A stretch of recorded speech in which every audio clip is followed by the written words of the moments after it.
Yeah, because I did notice, like, I did say earlier that, like, oh, I missed you, but it was like, where you at? Where Cass at? What the fuck is this Yeah. bullshit? So, I mean, independently, and I think this ties into a lot of stuff that we're going to talk about today and everything. So it's probably worthwhile to bring it up. Sorry, I walked away from the microphone a little I bit there. noticed. That's okay. It's fine. That's why this is the B reel. So, Unless I make it the main wheel. yeah. So part of it by necessity is like, no. So the third part, and this is the hardest to admit, I guess, but also I don't know. I've been feeling like my mental health has gotten better in the last few weeks in a weird way that's hard to define. So I feel more comfortable talking about things like this in a frank way. But like, I really was like, I felt like I had hit a wall in terms of my personal development in the game, and it was making me feel tilted. And I just like, I wasn't really getting a lot of joy out of the games that I was playing because it just felt like there was a problem that I didn't understand how to solve at the heart of it. Yeah. And I think maybe there still is, but like I've had some time to reflect on how I was playing during that period and stuff, and like I think I know some like actionable things about the way that I conduct a game that is probably going to pay immediate dividends in terms of how I do. And I've also started to like, so I understand what makes a Carl or a Ben versus what makes a mid-range player in a way, and that is there's a meta understanding of how all the pieces fit together and how you play into the scenarios, and it's to the point where I think either of them and probably you or any of the other like really good players of Conquest, it's sort of all just like it almost seems like when you're playing the game at that level, it's largely almost everything is a foregone conclusion. Like you know the exact like to the inch place where most of your units are going to deploy and how you're going to conduct the scenario. And I'm not saying that that's bad or anything or saying that that's not what you should do because obviously that's mastery of something, but it's just like I've had this, and I'm going to sound super crazy in just a second because I'm going to talk about like what's going on inside of my head with this as well. I don't know if this is interesting to you or insufferable, so stop me if this sucks. We'll keep talking. So that level of mastery is something that you need to have to play well, and it's something that I would like to have and something that I could probably attain. But there's this thing that I keep doing, and it's been happening throughout my life, and I don't know if this is a neurotypical person thing as well, or if this is a weird, like, autistic Tiesler thing specifically. But, like, my brain inserts this air gap between what I know and what I want to know or to be good at or whatever. And it makes me think that there's like, so like, at the end of the day, if you want to be a doctor, right? Like you just read all the books and you learn everything. Like you internalize that knowledge. There's eventually some stuff you have to do with your hands, but ultimately it's a knowledge game. And you obtain that knowledge just by mechanically going through the process of obtaining it. Like I'm obviously boiling that down to a very simple action, but that's what it comes down to. But to my mind, when I think about obtaining specialist knowledge about anything, there's something in my head that's like, oh, well, you don't have the magic, so you can't know that. And it's like, there's this, and to me, other people have this like magic bridge that crosses into whatever specialist knowledge that they have. But I'm increasingly realizing that that's just something that I've imposed on myself. And probably if I stop thinking that way, it'll stop existing. And then I can actually like develop those sorts of like that level of expertise and things like conquest and stuff. But at the same time, my ADHD brain has trouble just like taking all of that like multiplexed, like you have to consider a lot of information to win a war game, right? Like there's the list building, there's actually playing, and then there's like playing the math game of knowing whether what you're going to do is statistically likely to produce the outcomes that you want, and then chasing those outcomes. And then you have to understand a lot of like you have to have a lot of data memorized in addition to that for like mechanics of how the game works, the data sheets for your own character, like your own guys, the data sheets for your opponent's guys, special rules, blah blah blah. So it creates this giant field of data. And as a person with ADHD, what is it hard for me to do? Fucking categorize and like collate all of that data in a digestible way and then action it. So it's like that's the difficulty, I guess. And I'm trying to do it without medicine, which is not the way to do it. but it's also hard to get like on the drugs. So that's something I'm working on, but my doctor is not. That's a different story. It's not important. But the point is, so that's sort of the dilemma, or I guess the heart of the problem for me getting better at Conquest is just like I got this idea in my head that I couldn't, and so now I just stopped. And so now that I'm rejecting that notion, like obviously I can see a million things that I could be doing to play better, and I just need to like get better at that. But one of the things also that I consistently run into trouble with is like the moment to moment, or activation to activation execution has always been a problem for me, and that's the ADHD. Ultimately, like, not to blame something other than myself, because it is my own failing. Ultimately, I don't want to get twisted about that, but like, I'll have a plan and then I'll move some units around, and just like my brain will thought of 5 other things, and I'm on to like I now I have to come up with a different plan because I've moved so far away from what I was originally thinking. Sorry, I've talked so long, I've interrupted. No. Keep going. You're doing great. Keep going. So I feel like one of the things that I have to do to get better at Conquest is to actually keep a notepad and write down what I'm doing as I formulate it in the pre-turn and then throughout the turn. And that's probably going to help me improve a lot as well. But essentially, like, all of that is all well and good, but like, I did have to have a period of time where I was just like, oh, I'm too stupid for Conquest. I'm never going to get good. I'm never going to be in the top tier of players because I'm not going to have, like, I don't have the ability to conceptualize a game in action the way that the good players do. And right now I don't. That's a skill that I need to develop. So, but that's where I'm at. So I think you've said a lot of good things, to be honest. I think you've done also a lot of good things, to be honest. You weren't feeling great about the game. You stepped away from it. You didn't sit there and keep playing and just hate play. Very good. You took the time to constructively think about what the issue was and why you're feeling this way. And you've come to the conclusion that some of your own personal mental health, how you handle things mentally, are coming into effect, what's really good. You've also found a solution to your problem, or a tool to help you with the problem with the notepad, what's also really good. And I think one of the bigger things is that, I don't know if you're giving yourself enough credit for, but you really should be, is that you've internalized that you have not peaked yet. Like, I don't know if you had a thing where it's like, this is my peak, this is how good I'm gonna be, you're gonna be like a 2-2 player, like whatever, or like a 3-1, or a 2-3 player, like, from tournament results. But you've also internalized into yourself that this isn't your peak and you have so much more to learn and do. It's also like just playing games and taking stuff away from those games. There's one of the things. Would you like my advice for you? Yeah.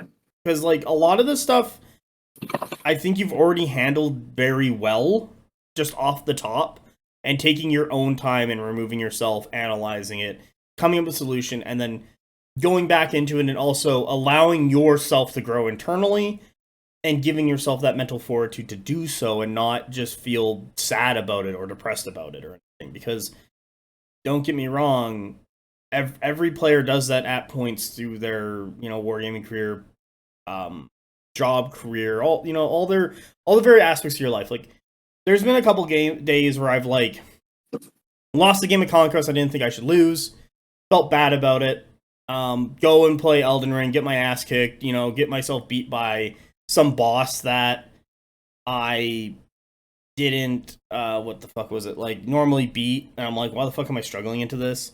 And then make a mistake at work. Like, you just have one of those days. Like, those happen. But I also know, like, tomorrow's another day, I'll get back at it and learn from all those mistakes I made that day in those various things that I enjoy and I put my own self-worth into. So this gets into like ego and the id and like the super ego. What I need to read an actual psyche book to properly explain what the three of these are, because I am not the person to properly talk about them. I have a baseline understanding, but I couldn't like regurgitated on the spot of what these are and what these actually mean and how they affect people and people who are playing war games, because it is a competition between two players to like win the game. Like the goal is to have fun, but you want to win. But I'm also like really glad that you've recognized you can still grow, and I think you can. I think there's a hard mommy in all of us, and your hard mommy hasn't been unleashed yet.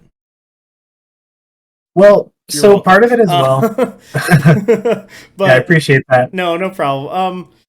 Like for actual advice, I would lock down a list and then slowly tweak it as you play games. And I would just focus on that one thing. I wouldn't jump anywhere else. I would focus on that one thing and get good at that, where you can start really, like, you can start beating, like, eventually beating players and kind of, you know, climb the ladder quotes. So, like, in our local meta, there, you know, there's, in every local meta, there's weaker and stronger players. Once you climb the ladder from, like, weakest to strongest and you get there, but you really focus and, like, learn your list so that you have that innate muscle memory of how to play it and how you do it. Because, like, a lot of the stuff I do is just muscle memory. And when I do weird stuff to, like, catch an opponent, that's, like, quotes the skill and experience showing. Or if something isn't going my way that should, and I'm falling behind, that's the skill and experience not showing because I don't know what to do in that situation. The muscle memory isn't taking over to guide me to victory. Like, that's what a lot of it is, to be honest. Like, and I'm kind of muscle memoried in for a lot of things. Big head, no thoughts. There's a weird thing about that too that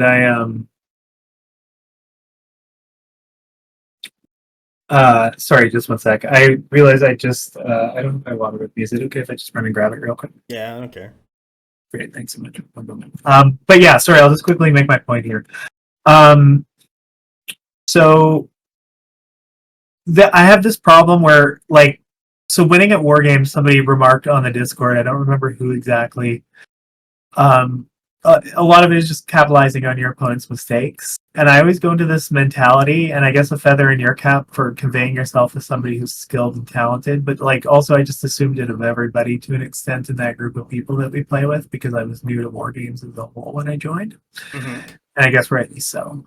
But I assume that everybody that I'm playing against is an expert who makes no mistakes. But it turns out if you think that way, then you just you die before the game even starts. Like, you beat yourself before the game starts. Yeah, you'll mentally take it out on yourself. And there's been a couple games, even like when you start winning games, you have your named players. Like, we just, like, you could, okay, so Worlds has just happened and we have 16 players. You could all say this 1 to 16. It better be 16. There's 15. Who the fuck is 16 on this damn thing? They're named players. So you hear these names, they're doing all this crazy stuff, you play into them, you're losing, and eventually what happens is you start beating them, and you start becoming a name taker.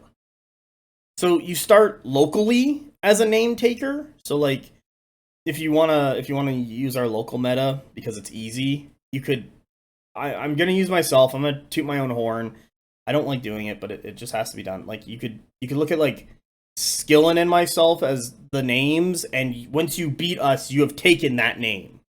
You've achieved, like, that rank. You have that skill. You have that ability to kind of push, and then you go into, like, conventions or other metas, and you play those players. Like, there's the whole competent crew out of Michigan. Once you start beating those players, you start becoming, like, a bigger name taker, and you climb your way up, and, like, locally, quotes, by locally I mean, like, we got to go to the US. Like, Carl's number 3 in the world right now. Carl's a big name. He's a big fish. He's a strong player. He showed it. He's number 3 at World. So, like, that's really good on him. Congratulations, Carl. But he's a big name, and beating him is a big thing. So if you can beat Carl, you've taken a big name. Like, yeah. So, like, it increases your ego as you go up, because you can play at this higher skill level, and take names. Like, and so those are the players that are going to challenge you and really show you your mistakes so that you can solidify and build upon, and then reestablish that on weaker or same level players. Like when I played Apex at Michigan GT, we played on TTS, same lists. He lost, but he learned a lot, and we talked about it. And then we played at Michigan GT. I didn't get any of my lights on until like turn 3. What put me behind, and I didn't really know what to do, and I played poorly because of that. And Apex did what we talked about in that game to fix his mistakes, and double whammed me with 2 Tauntaurs down one flank, what was really tough to deal with, but put him ahead enough to keep the score lead and win the game. Mm-hmm. So, like, Apex and I are probably a similar level, and that game can kind of go either way depending on what's happening in dice rolls and such and how we play it. But, like, you know, that's kind of the stuff, like, you're looking for, is, like, what is my opponent doing for mistakes? How can I exploit them? It's always looking for that, like, tiny mistake. Like, you've seen me when you make a mistake and I just, like, you give me an inch, I'll take a mile. Yeah. So yeah, and so part of it is just like, and that's just a thing that I've observed in general, like in a lot of areas of my life, because I was when I was repressing and still cis, like I had no confidence whatsoever. And now I've like the snapback is that I'm the monstrosity that you now know. You're the hardest of mommies. But that's part of what's fucking me up too, is now like I hate to be perceived as unskilled or stupid or weak, and that means that I have to have a supernatural ability to pick up anything immediately. Nah. Or else, no. Okay. Shut the fuck up. All right, go. Elden Ring was killing me at first because I was like, well, people kill bosses on the first try, so I have to kill every boss on the first try, or I suck fucking shit and I should just kill myself. Like, no. So that's been like, that is how my brain works though, and that's something like that's been, even just to explain it to you that way, it makes me feel like I'm on fire. Like I hate doing that so much, but this is part of my, like, for some reason something changed in my brain in the last couple of weeks, and now I'm trying to fix myself. So like this is part of that. Okay. And like I need to get over having that ego, but at the same time, like it's like I definitely, like, I have a pathological need to be seen and respected as somebody who's absolutely able to hang. Like, you know, I don't have to be the best, but like I have to be in that high tier. So like it frustrates me, and it makes me like it just triggers this whole like fucking full spectrum warfare attack of negative emotions on myself when that doesn't happen. And that's something that I've really struggled with in Conquest, because I really hated just being like the dumb, like shitty bitch of our local group, especially for as long as I was. Like, here's the thing about you did grow in your skill as you played. Yeah, the problem is everybody else fucking did too. Well, that's what happens. Everyone's getting better. You just like you gotta understand, like when I played War Machine, I was playing 4 games a week. So four times. Yeah, but my brain doesn't think about the work people do. It just thinks about the results. It says, you better do that or start planning to kill yourself. No, let's not do that. So have you retooled your brain to look at better goals, like better goal setting? Because that's another way to do it, is to not look at like the day-to-day games, but to look at like the month-to-month games, or like matchup to matchup if you're improving. Like, let's say you lost the game on turn 6 into Old Dominion, and then a month later you play the same Old Dominion, and you lost on turn 8, but it was way closer. And then 2 months later you play Old Dominion again, same lists, and you win. Is that growth? Sure. So, but there's too many... But too many variables... So, too many variables from game to game for me to connect. Like, I definitely have the mentality... I saw a tweet the other day that was like, are you every time I win, it's because... Oh, fuck, I can't find it now, but it's like... Sorry, the inverse, the one that applies to me is like, is every time you won because of luck, and every time you lost because you're dog shit? And I'm like, yeah, that is me. No, it isn't. And it's But it's like that's so basically like in a really serious way. I'm sorry that you're just doing psychotherapy for me at this point. I truly Whatever. apologize for We're that. But we're we're friends. This is what friends do. We help each other. in I'm sipping my therapist coffee under my the light discovered Elden Ring mug. I was like I had defeated myself by and large in a number of ways before the game was even starting, and assuming that I wasn't like going to be, and also like I'm just so you like I don't know. It's hard to explain. Like the reasons for it aren't valid in the end, but like I'm just so ready to accept the end when things start to go wrong when I know that I shouldn't do that. Like I had one game skip with skill in one of the last ones that I had before I took a break, where it was like he won, but it was pretty close.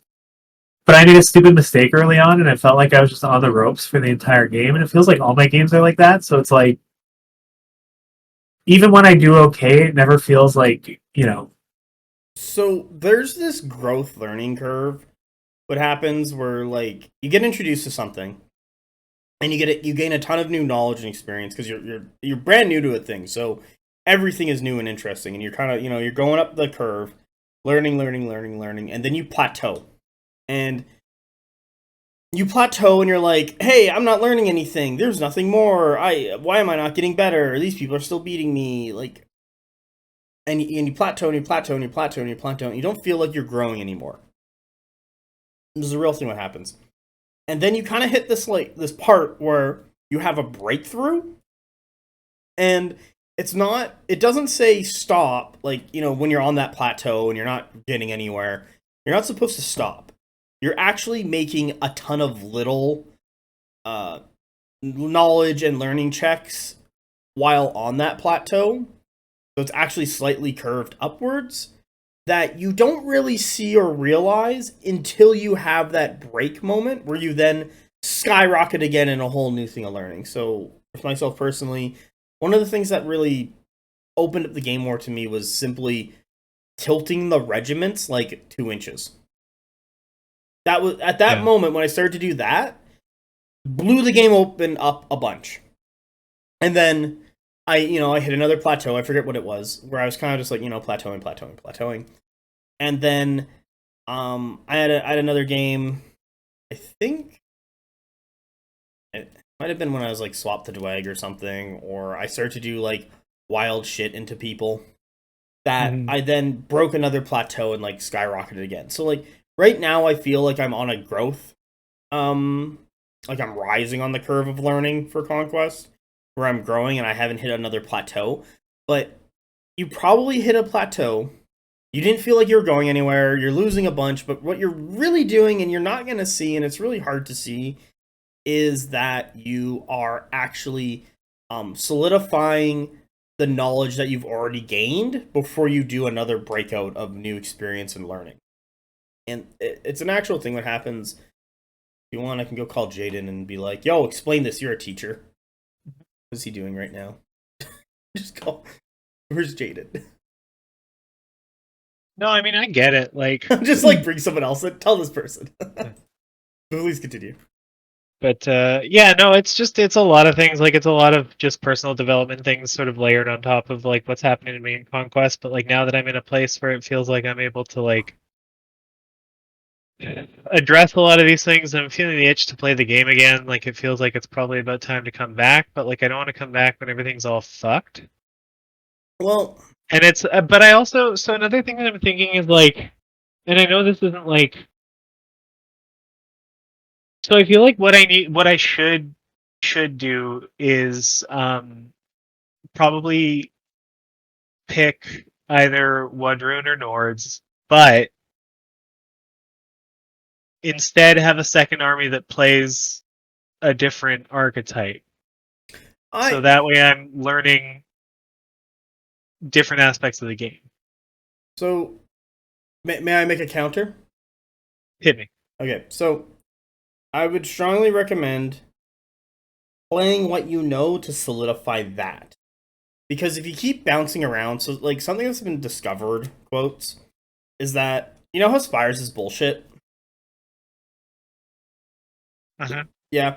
So Nords is basically how Spires plays, except it doesn't have to do all the biomancies and ferromancies. Yeah. So why would you change factions and a playstyle and everything to because then remember when you change, you got to learn all that stuff new, like to achieve mastery. So it's now putting you back behind. So that's why like faction swapping or rapid faction swapping is not good.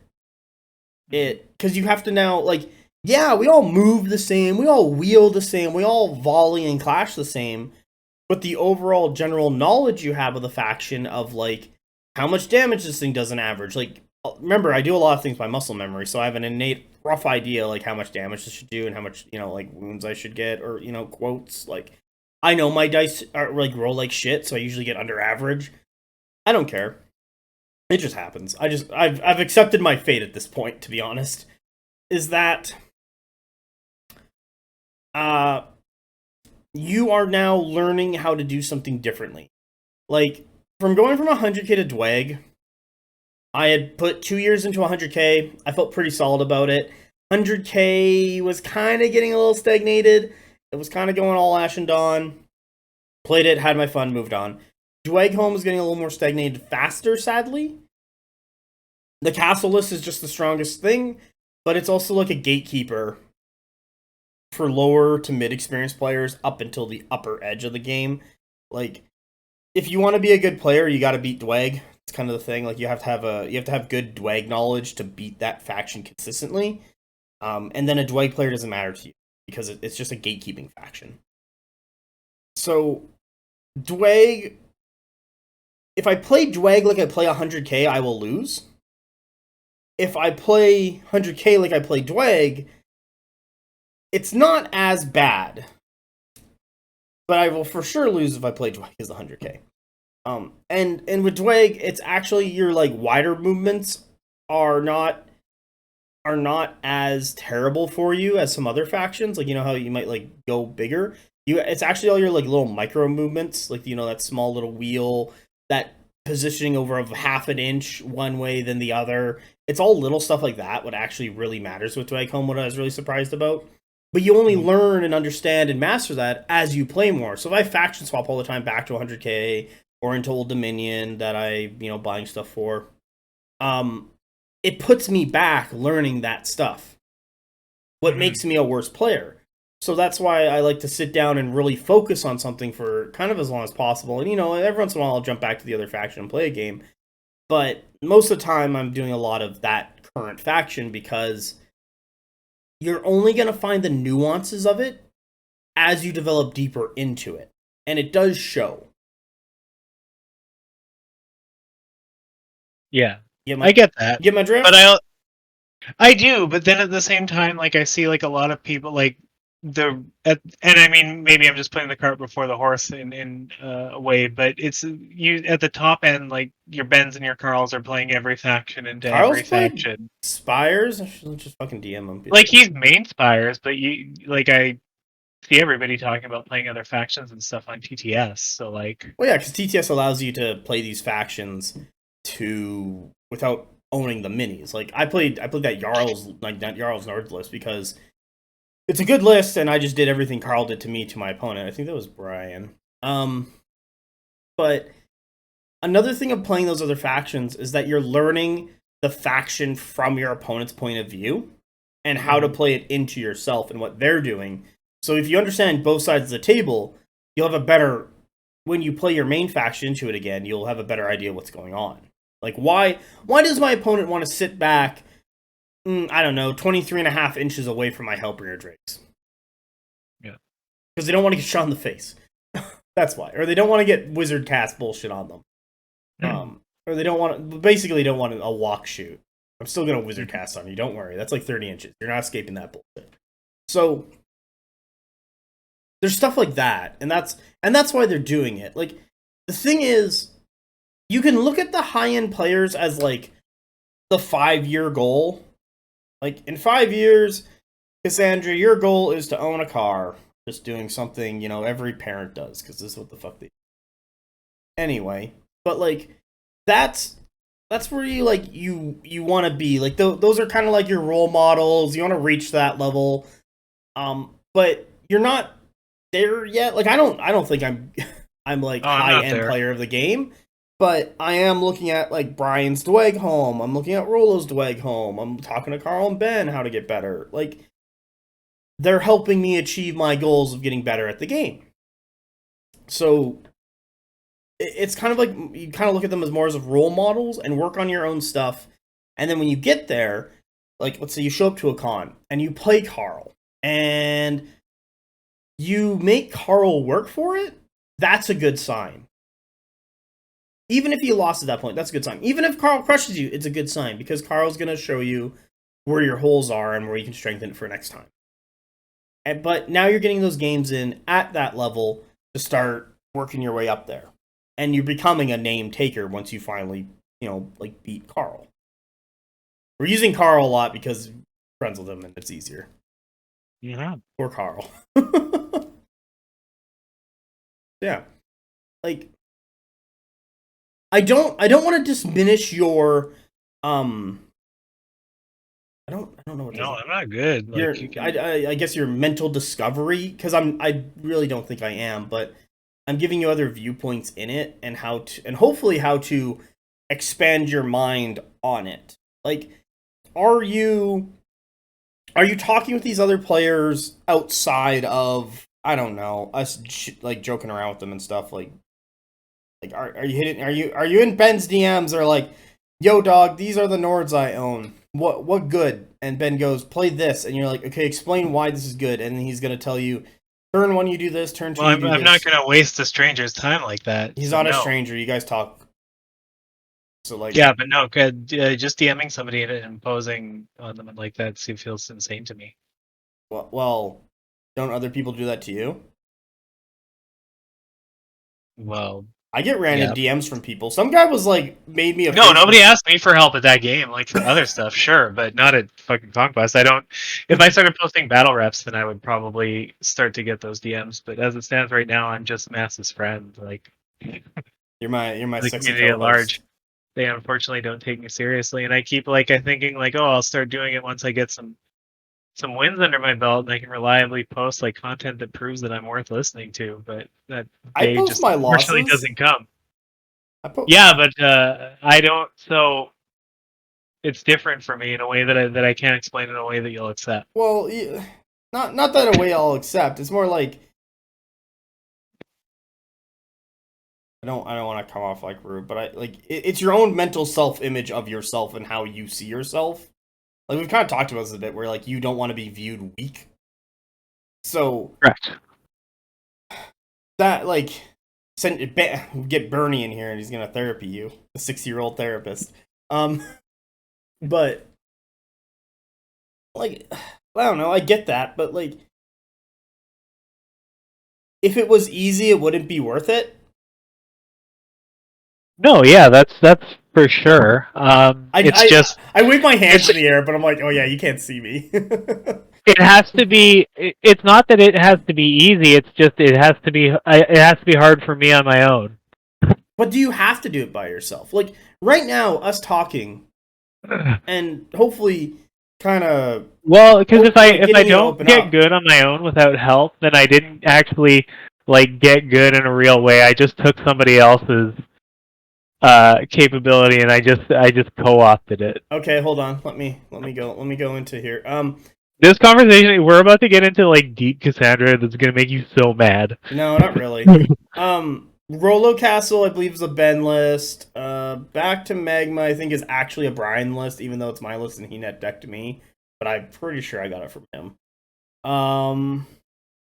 Carl's list, I think, was developed mostly by Ben and Carl working together. Same with Steve's. Same with Peter's list is a Ben list. I'm just letting all the secrets out after Worlds. Like, just...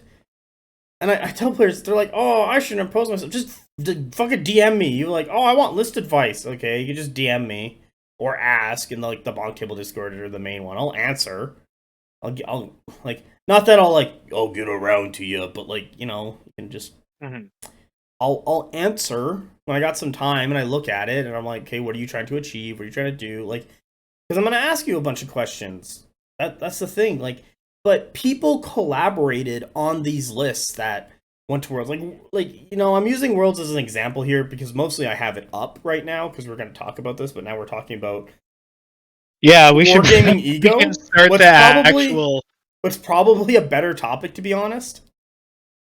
Yeah, I mean, we could. I mean, with some minimal editing to the beginning, this could probably just be the episode. Yeah, I'm fine with that. We're doing wargaming ego now. Sweet. All right. Easy. But like, there was collaboration in the construction of these lists. Like, I think Huckleberry played his Adepticon list, and then like the healing changes happened. Huckleberry or Ben like posted the Theus Priest change, and it was like done. Like a lot of players, especially a lot of top players, collaborate. Did you ever watch Queen's Gambit on Netflix? No. Okay, so in one of the later episodes, there's a scene where she's playing the Russians and in chess, and they go on break, and the Russians all get into a room, like there's 4 of them, and they have a chessboard, and they have the state of the game when it was paused, and they're going to continue the next day. And there's like these 4 Russian guys trying to figure out what the next move is and everything, and like what the plan is on how to win. It's collaboration, and you'll see this from a lot of players, especially a lot of high-end players, is that they will collaborate together to get better and to grow strength. Just do that. There's nothing wrong with that. Everyone's doing it. See, why restrict yourself? Sure, but have you ever thought that maybe I had to win 50 times before I could even waste Ben's time by DMing him? Okay, I'm pretty sure he gets DMs by people who haven't won at all. Yeah, well, I mean, so it just feels like I don't know. Won games. Now I have to be conscious about how weirdly honest I'm being because this is now a podcast episode. But like, yeah, it just feels like I need to have more numbers before I can even ask people for help. Well, why? What? Shut up! I don't. Yeah, there's no sane answer that's not gonna piss you off. But you keep saying that, but I'm not getting an actual answer. Well, that's because all of them will just I know it's not rational. So you're having an irrational response to this because you feel like what? You feel weakness or that you're undeserving of help? Oh, I'm having an irrational response to things.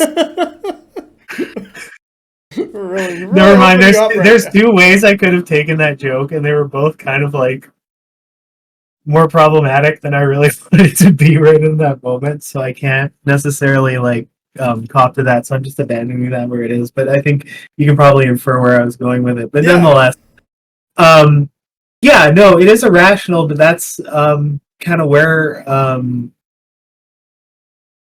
was at, and I guess I don't know what has changed. Where I'm like, okay, well, I'm done with all of that weirdness, and I'm ready to move on. But probably this might be a little close to home. You can tell me if you want this edited out, but maybe some of your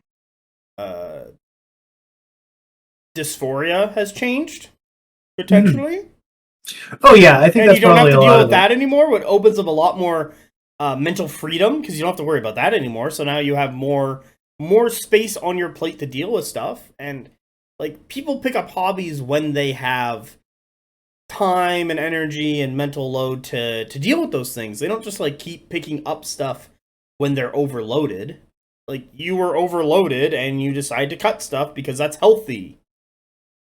And then as you've dealt with your problems, you now have free space to add things that you enjoy back onto the plate. Yeah.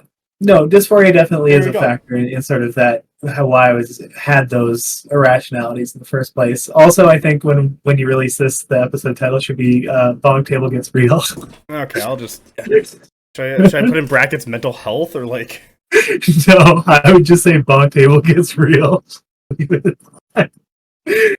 I will... I don't know. We probably. There we go. I wrote that down. Probably this might need to be edited a little bit harder than some of our normal episodes, but I don't really remember what I've said up to this point. So I guess, and you know what? I don't really give a shit.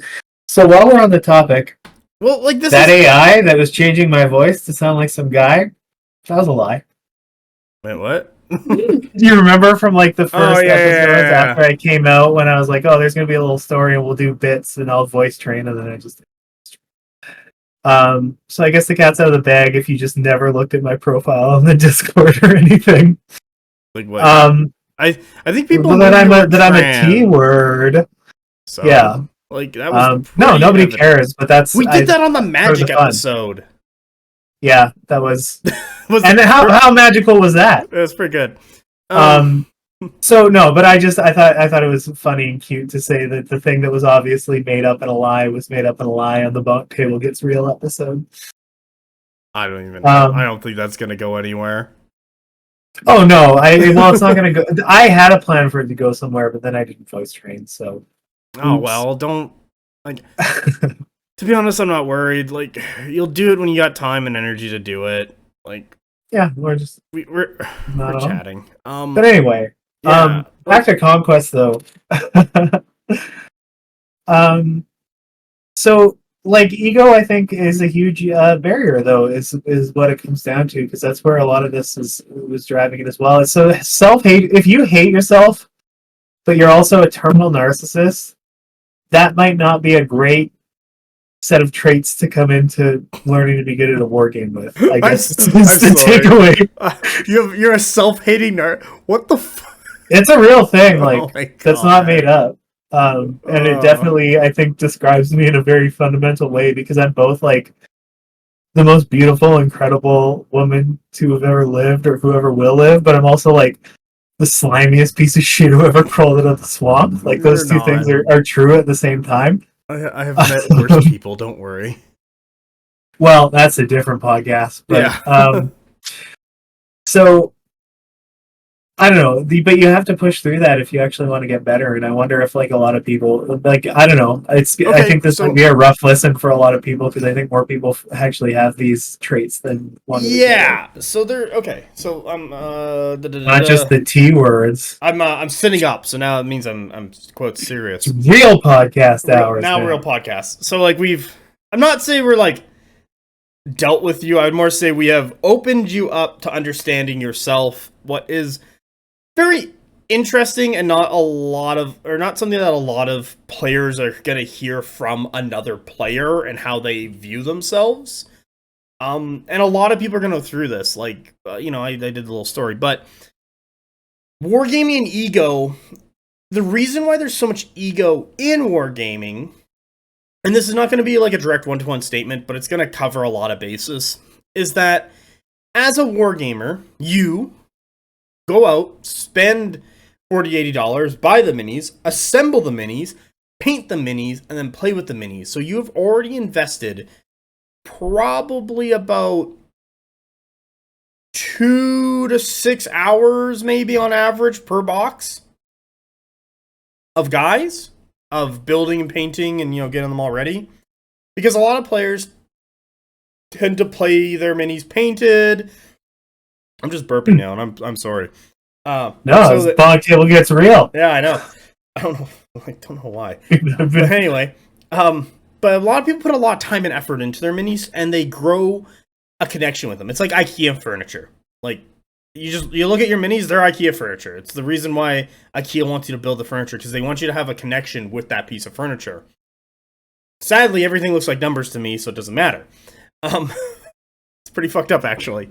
But with you putting all that time investment with them, and then them not, let's say, performing as well as you want, your ego takes a hit because you've invested yourself into that. And when you go and play a war game, most players, on average, get about a game or two in a month. And them going out to do that is a pretty big commitment, so they put a bit of ego in it. And depending on what you want to achieve, so like, how we talked about casual versus competitive, and then like, one of the things about like, quotes, a casual player, even though I really don't see much of a thing, is that there's players who just don't play super often, so when they lose, their ego hit isn't that big. But the players who play a lot, and then let's say they lose to a player who doesn't play a lot, their ego takes a hit because maybe they did something stupid, or that other player caught them off guard and did something, and they lost. Their ego takes a hit because they put in a lot of time, they put in a lot of financial investment, emotional investment. I would say skill investment in the painting side if the players are doing that, or the skill side and how you deploy, how you position, how you use your special rules to win games, and you were beaten by a player you perceive isn't as good, and so your ego takes a hit. Or there's a matchup that you're really good at. Let's say you're really good into like that. Well, I don't know. Let's fucking pick something. 100k versus Dwag matchup. You're really good into 100k, and you've played the matchup 100 times, and the 100k player takes it from you, and you're like, damn, ego takes a hit. So like, players put a lot of themselves into wargaming and minis, especially. You don't see this as much in other games because there's not such a huge time investment to start playing as there is in any wargame because of that model, like that building and painting of minis. Please go ahead. Sorry, and I think that extends to the game itself too, because I can tell you from experience, it's stone cold licks to spend 3 hours just getting your ass beat. Because you made a trivial mistake, or what felt like a trivial mistake in deployment, or you were careless in a movement that you made, or something like that, and then it's just like you just watch yourself dissociate and watch yourself via the action on the tabletop just get shit canned. It's terrible. It's just frustrating is what it is. If you're a person who gets frustrated, you're gonna. Yeah, and like Conquest itself is a very killy game. There's other games that are much slower and have more, I want to call, recovery time, so like you can recover. There's a couple factions like that we've talked about, like Old Dominion and Dwag, kind of are factions that allow you to recover because they're just a stat check. But if you make a mistake and your opponent just like rips it out of you, your ego takes a hit because you made a mistake. That's on you. And then how you respond to that mistake and that ego hit and what you do after, I kind of want to say shows your level of character. Like, some people will wallow and other people will be like, hey, this is, that's my mistake. I'm going to build up from there. Not do that again. Like, when I played War Machine, there was a game, I forget the scenario. It was like Signar versus Crucible Guard. I didn't contest the zones very well, and I've done this matchup a bunch and was gonna like take it. And my opponent realized that, killed 2 things, ran to the zone, scored 5 points and won. Because I didn't, I was at 0 points and didn't score anything, and was like, wow, fuck. That's a loss on me. I'm like, okay, let's re-rack and play again, because I just totally made a blunder. He was like, no, I'm gonna take it and leave. I'm like, alright, I'll see you next time. And, but it was like, damn, he got me. I'm like, well, I could feel bad. Yeah, my ego, egos, took a hit, but it wasn't like I was absolutely destroyed. I recognized what my mistake was very quickly because it was very obvious how he won. And, it's like, okay, don't do that. I played this matchup a ton of times, but every time you come to it, you gotta make sure you don't make the mistakes. It's like another War Machine example. I take a lot from War Machine because I just played it for so long. Is that there was a caster called Haley 3, and she could basically beat anything in the game, but she had to follow a 300-step program, and if she messed up any of the steps, she lost. So she was very difficult to play. That was kind of her problem.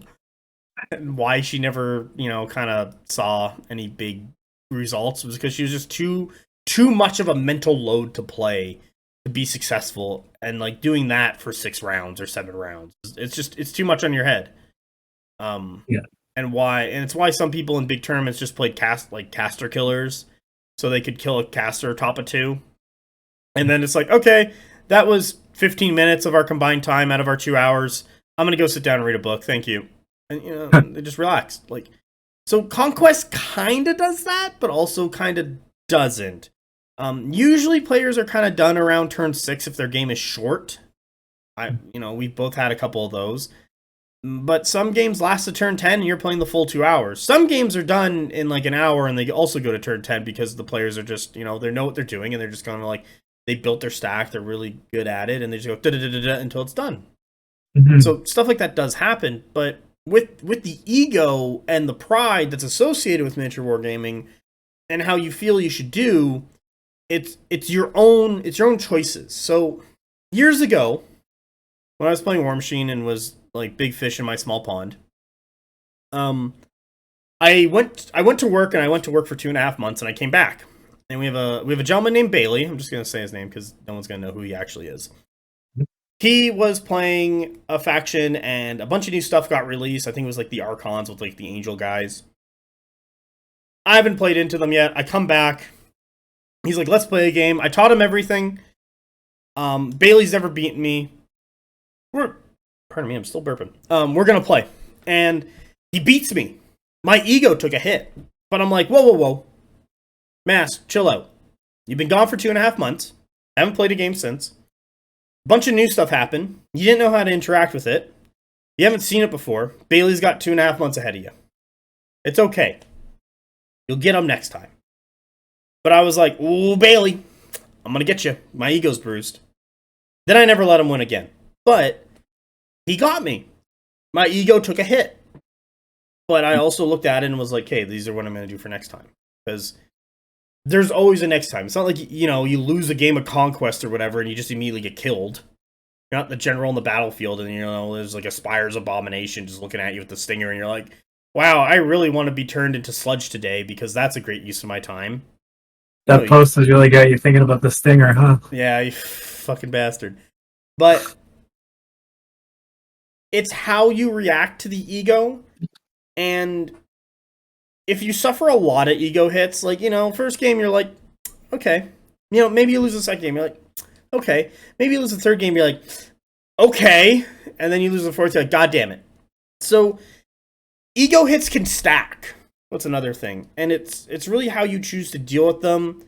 I think for yourself, you chose correctly. You removed yourself from the situation, allowed yourself time to rebuild yourself in a more positive manner, and really think about it to find out. Like, at Michigan GT, I played Chuck, who's a notoriously good Nords player.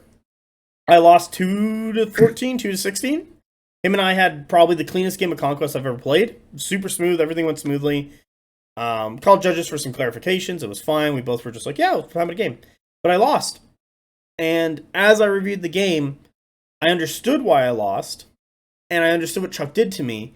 And so now I have to make a plan for that for next time. He caught me with Herald of the Storm on his Shaman, which shuts down all spellcasting, but allowed to have 2 of his regiments alive with 1 stand, what he then used against me, and forced me to waste activations finishing off those stands instead of punching more stuff into him. Because I didn't have to waste those activations on the 1 stand guys, I could just kill other things and get to work on larger regiments instead of leaving stuff on like a couple health here and there. So that's what's going on there. And I already mentioned the Apex one, that was good. But like, did my ego take a hit from Chuck? No, because him and I played a really clean game. I understood what I did wrong, and I moved on. Did my ego take a hit from Apex? A little, because I failed a bunch of my reinforcement rolls, and my lights didn't show up until in 3, what allowed my castle to fall behind, and then I went wide, while I should have just remained tight, and I didn't establish a proper castle, what allowed my middle to collapse, and I lost. So yeah, it took a hit, but I also know Apex is a really good player. Him and I are about the same skill level. Dice, and at that point, Dice can kind of, take or grant a game. So I'm not like, oh, Apex hurt me, I should have won. It's more like, okay, what do I do when when my lights don't show up? Like that. Now that's the question to me, and something that I actually want to practice when I can actually get some games in later, hopefully next month when I come back from work, is that I want to practice what happens when I don't get any of my reinforcement rolls. So let's say my heavies don't show up until turn 5. Like that's the extreme. I want to see what happens and play from a down position, because we were originally going to do an episode on reinforcement and what's that kind of causing the game, but this ego stuff is, I want to say, a little bit more relevant because every player takes ego hits as they play the game, as their mistakes get shown, and how they deal with it and respond to it shows, I guess, like their war game maturity or like how they want to handle it properly.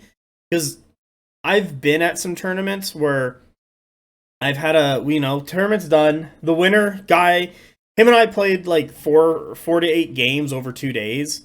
I think it was like 7 games over 2 days. And then we had a tournament that weekend. So he had played a ton of games. And he won the local tournament. It was like, good on him. It was Bailey. Well done, Bailey.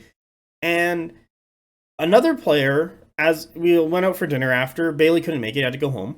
And another player was like just salty. He was just like, I should have won. I should have done really well. This is the tournament for me to win. And it was like, really? Was it? Like, it wasn't, because Bailey put in 7 games against me. I didn't get to play. I had to TO and all that crap. That's fine. And even then, if I was playing, I'd play something weak because I don't want to win the tournament I'm hosting. That's just bad. Bailey put in the work to win, and it showed. He won. I don't know what this guy did to put in the work, but when you play like 7 games in 2 days and then go into a 3-round event, like the next day, it's like, damn, that's a lot of games. Mm-hmm. So, yeah, like, did you put in the work? It shows. Yeah. Like, I still got the Worlds thing up. Carl's number 3. Congratulations, Carl, once again, if I have not already said it. But I also know Carl's been putting in the work. He's been playing a game, like, mostly Monday to Friday, a game a day. Maybe he'll have, like, one random day off because he has to, do life or whatever. But he put in a lot of work. You could always practice more and be like, well, if I played more, if I played into this, like, there's always would you could have wouldas or whatever. But he should feel really good about himself for what he's achieved. Like, I'm not at Worlds, but I'm proud of him. I'm like, because, we know of each other. I've met him. I've touched his face and all that stuff. But he's done really well. And yeah, it sucks to lose that one game. But even then, he came in 3rd. It's really good. So, at that local event that I was mentioning, that Bailey won, and that player, kind of threw a hissy fit, I was, we looked at him and was like, dude, if it was your tournament to win, you would have won, but you didn't. So, your ego took a hit. Maybe you should stop that. Maybe you should get back on the treadmill and start, getting the reps in, because Bailey put in the reps. Bailey showed the work and showed why he should win, because he played into a ton of stuff, and I kind of grinded him through games. Like, he didn't win a single one of those 7 games, I will admit. And we played the same list or whatever, or the same list pair, and I played a bunch of random crap that were kind of, quotes, competitive, or things that you'd see from a lot of players into him. And he didn't win a single one. But he was prepared on what to do and were his failings, or were the mistakes he was making that were leading to his losses. And then he corrected them all for the tournament. I noticed that when he played. So him and I went out for Boston Pizza at the end of it all, of the practice, the 2 days of practice. And I'm having a beer, enjoying myself, and he's just like defeated. Like, his ego's just been taking a bruising because all I've been doing is just like destroying him for 2 days straight. And then his ego was like super high because all of that paid off. And that's kind of similar to what I was talking about you with the, like, you're plateauing, but really what you're doing is you're gaining a lot of knowledge and learning, and you're then going to rise again. And that's also another way for like an ego boost. Yeah. So my takeaway from this is what I need to do is you need to kill a man. Move well. Yeah, a few, but I need to move to another city. Oh God. Where there's a conquest scene, but nobody knows who I am, and I guess probably boy mode so that nobody knows that I'm Cassandra from BonkTable, because that would be scandalous. And then I need to just eat shit around people I don't care about until I get good at conquest.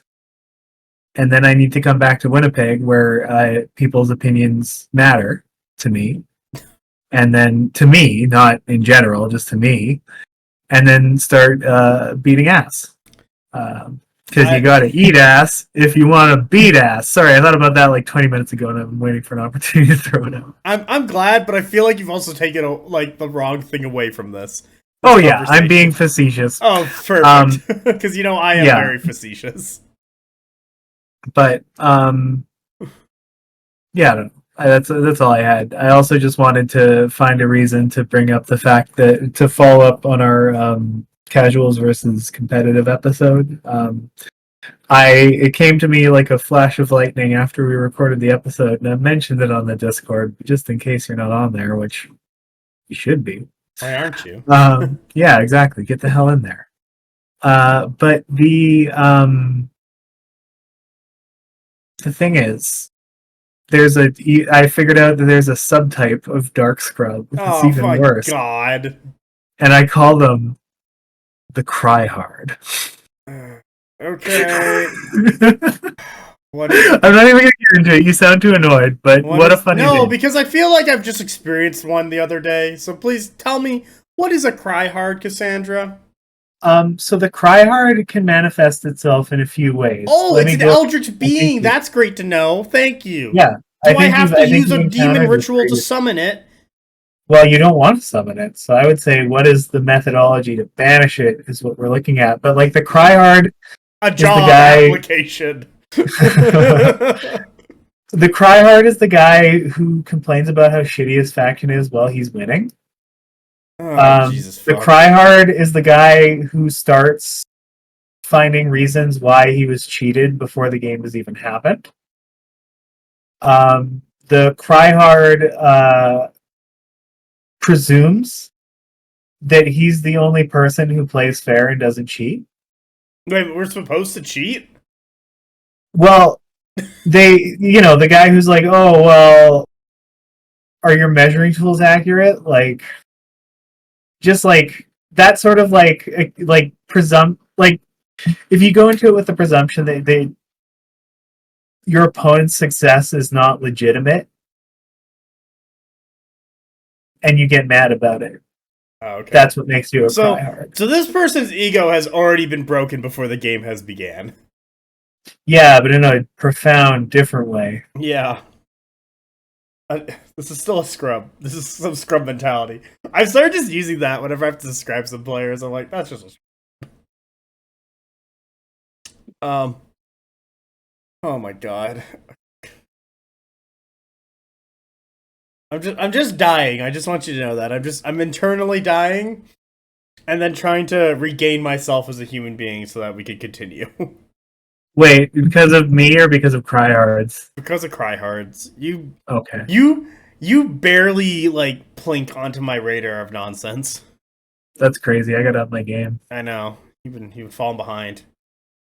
Should play more Conquest. That's what I have to do. I also want to paint my army, which, I've been shitty about, but now I want to do it on my terms. So just yeah. Like do what it's your stuff. Do what you want to do. Don't feel like you owe anybody. It's how you want. Well, unfortunately, I owe some people if I want to play in tournaments. Yeah. Anyway, whatever. We've glossed over that before, so we shouldn't dredge that up. That's nonetheless. I was spray painting my army. It was done in less than 4 hours. Playing any tournament. Yeah, I should just do something stylized. I'm strongly considering just doing maybe like the stone motif that people do, because that's pretty like just fire that off. We don't have to be too precious about it, but I don't know. We'll see. It's something that I got to do as well, just so that I'm never caught out in a position where it's like I can't participate in the game because I didn't do a sufficient amount of the component of the game that.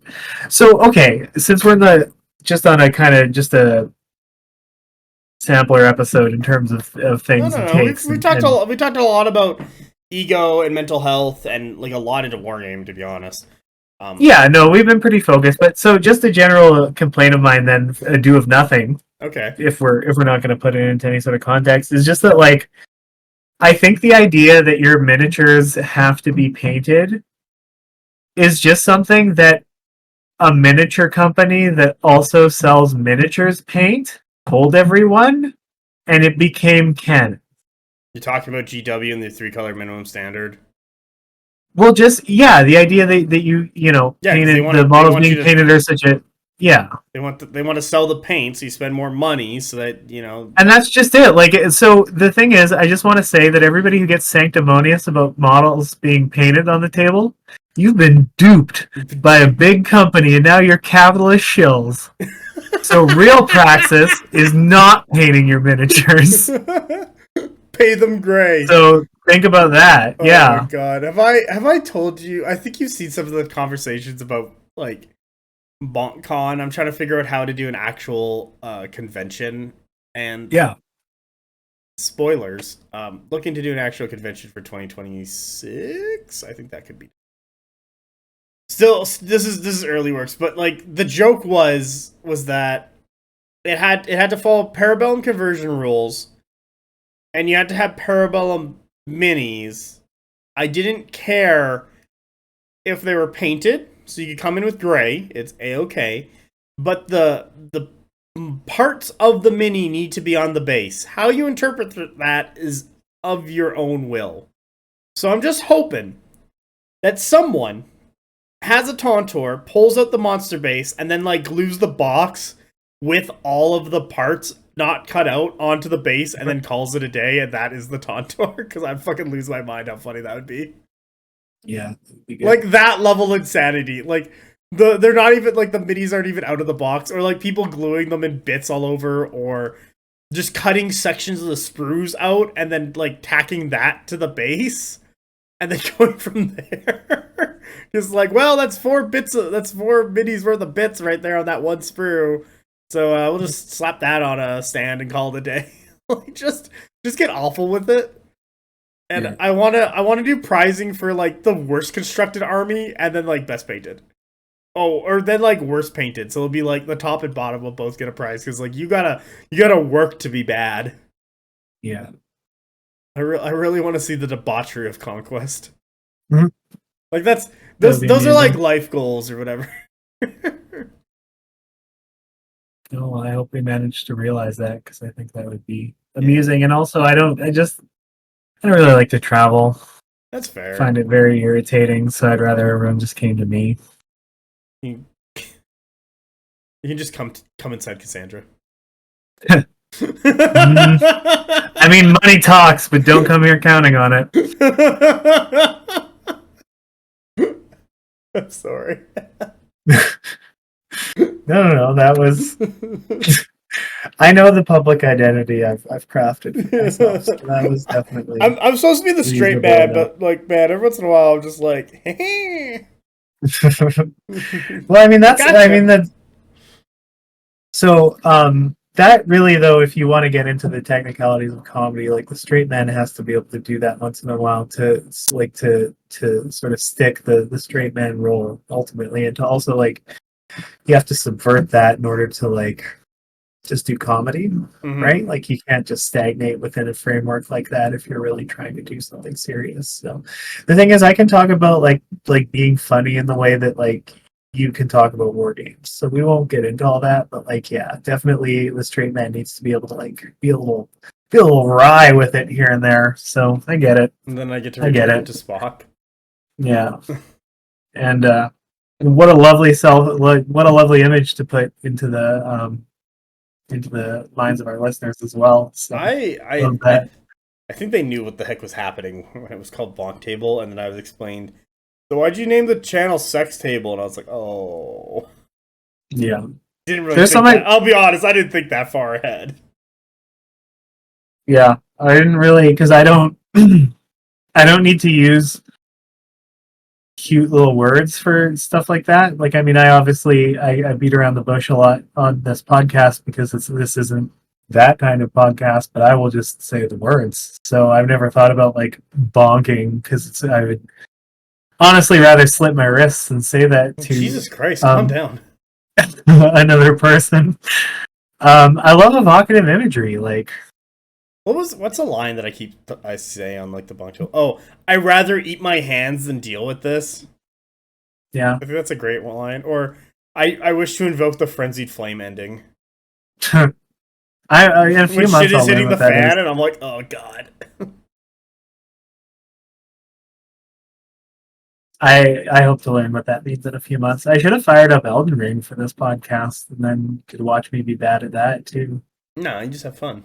That's all it is. Run around, have some fun. Yeah. Do you feel like, is there anything you want to talk about ego anymore? Like, I feel like we've kind of hit the.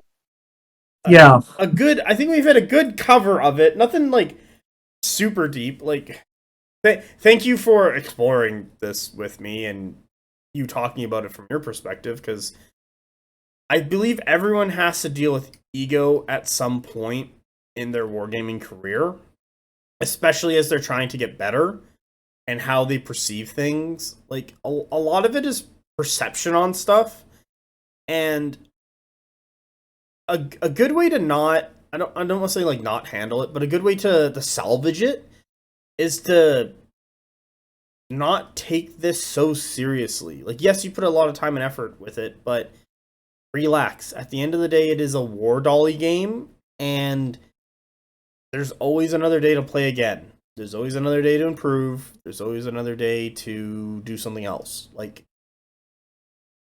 don't... Unless you're on death row, in which case, well, I think there might be a finite amount. Well, what if? I mean, they're gonna kill you. Like, what's if you war games between here and the here in the chair, right? Man, this hold on. Let me get a game of Conquest in as my final meal. Yeah. Hey, that's gonna buy you 3 agonizing hours of life. So can you imagine? They're like, Carl, get into the state prison and play this death row inmate. No, I would that actually, if I'm ever on death row, which I mean, not out of the question, I would probably say, in lieu of a last meal, I would like to play a 90,000 point game of Warhammer Fantasy Battles, and that will buy me probably several years of additional life before the hammer comes down. I think they would just decline feeding you at that point. They're like, sure. You don't get so I get to play the game, but I just waste away. Yeah. That's insane. Well, at least my they've already delivered the last meal. It's the 90,000 point game of Warhammer Fantasy. You didn't think this one through. Yeah, you're right. If I'm in the Faustian prison, then definitely I'm fucked. But otherwise, I think that buys me some time. Okay. How about this? For my final meal, a 90,000 point game of Warhammer Fantasy Battle and a million hot dogs. You only get one. Which I also don't eat, so it's not... A million hot dogs. The room just covered in Warhammer Fantasy and the million hot dogs. There's no room to play! I have to eat the hot dogs. Oh! Shit, that was a Chaos Lord. Oh, I'm choking. Someone help! That's the thing. Over the weeks and months, I'm eating a hole. I'm betraying my personal ethics to eat a hole in the hot dog wall and escape. But you don't notice it because you're focused on winning the Warhammer game. It's my master stroke, and then I'm out of there like DB Cooper. This is your master plan? Yep. That's how I get out of jail. The hot dog wall. They never will see the hot dog wall coming. You imagine? Oh my god. You remember that wall map that I had to play on and I show the picture every once in a while? Yeah. What if that was made out of hot dogs? Just like, what the fuck is that? I mean, I wouldn't enjoy it, but at least I'd done my way through. So that's the thing. I would eat holes in the wall. Turn 1 to 3, you eat a hole through the hot dog wall, and then turn 4, 5, 6, you exploit that newly open flank. Yeah, I can play the game. Yeah. Oh, I don't want to I don't want to subject people to the wall, but I really want other people to play the wall so they can suffer. That's, I think, and it was fun for half an hour. Then it was like, oh god. Okay, maybe I know how we can kind of wind down on this episode. Actually, one thing that I wanted to talk about that maybe isn't a full episode, but kind of we can get into with that wall map is like thematic maps versus balance maps. So, yes. Wow, we're really getting real here. That like, I think this is going to be great. I mean, just generally speaking, like, so Mostly like this is kind of a different discussion than we normally approach this sort of dichotomy from, though, because like I understand the argument for thematic war gameplay. I don't find it's not the most fun to me because it feels too wild. But I understand why other people are into it, and it feels like an equalizer for like maybe when there's a skill gap for players and stuff like that. But at the same time, I feel like there needs to be clear expectations as to what sort of game you're playing and what kind of maps you're building. Because if you go expecting to play like a balanced, roughly symmetrical conquest scenario, and you get the fucking big wall with 2 holes in it, you're gonna be pissed no matter what. It was brutal. So the thing about the wall and maps like that is that it's actually fine if you're playing a narrative campaign that calls for it. So in War Machine, I got the Oblivion book, and there's one of them that is literally like, these are the attackers, and they're basically out in a plain with a couple trees.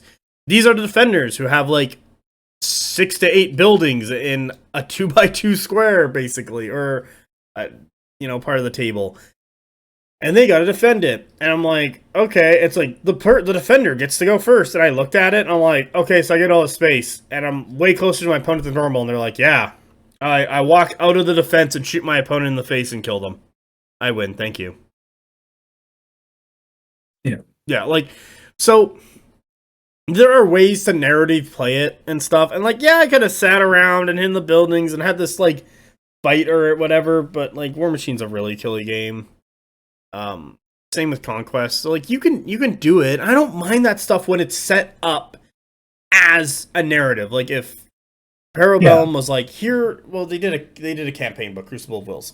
But they did something more narrative focused, and maybe they did like a First Blood stuff where you're like battling through a city and they can like jam the terrain in more and do certain stuff or like hold this bridge or stuff like that.